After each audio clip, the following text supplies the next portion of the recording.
you prove that Matthew's an eyewitness account? Can you prove that Matthew's an eyewitness account? Hanan Christian, let me hear you. All right, so we have this Muslim apologist named Korra, and she makes the claim that if Christians cannot actually prove that Matthew, Mark, Luke, and John actually wrote the four Gospels, then Christianity must be false.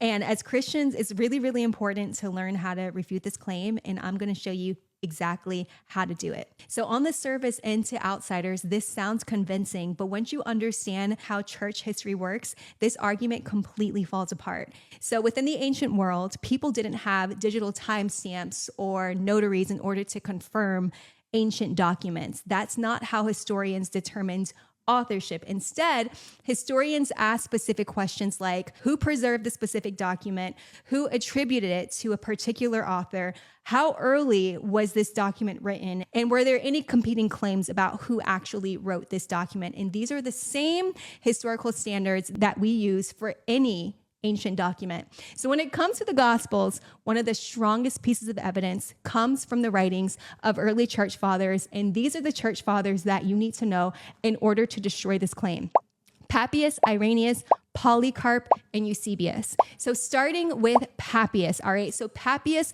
was an early church father who was a bishop of Hierapolis, which is now modern-day Turkey.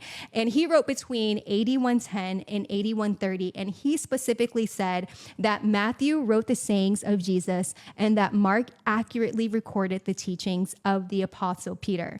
All right, next we have another church father named Irenaeus, and Irenaeus was a bishop of Lyons, which is modern-day France, and he wrote in AD 180. And this is so important because Irenaeus was a disciple of Polycarp, and Polycarp was a disciple of the Apostle John, which means that we have a direct chain of discipleship from John the Apostle to Polycarp to Irenaeus.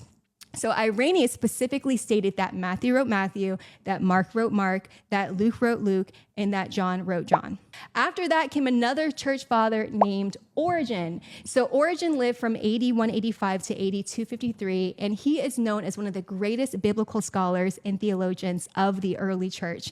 And he also claimed authorship of all four Gospels. There was no confusion there. Then we have another church father named Eusebius of Caesarea, which is also known as modern-day Israel. And Eusebius lived between AD 260 and AD 339. And Eusebius is known as the father of church history because he carefully preserved the writings and testimony of early Christians, including Papias, Irenaeus, and other church fathers. And he also claimed that the authors of the Gospels were actually authentic. So I just want to encourage us as Christians that as we continue to approach the last days, deception is going to be at an all-time high, and we cannot afford to be ignorant. Satan would love for us to remain completely ignorant of evidence supporting our faith because it leads to doubt and makes us look bad.